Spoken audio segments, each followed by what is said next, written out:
నమస్తే. నేటి నా మంచి మాట. బ్రతుకవలయునోయి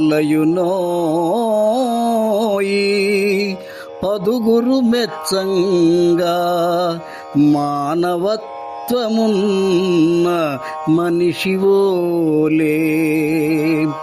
బ్రతికి ఏమి ఫలము పరపీడకుడవైనా,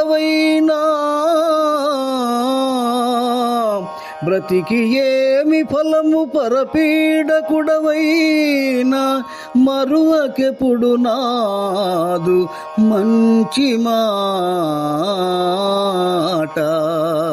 ఆ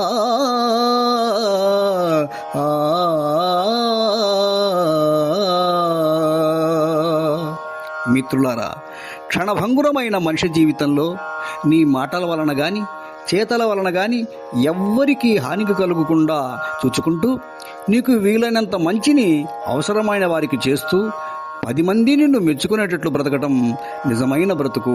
అంతేకాని పరులను పీడిస్తూ బ్రతకటం ఒక బ్రతుకు కాదు. మానవత్వమున్న మనిషిగా బ్రతకటమే నిజమైన బ్రతుకు కదా.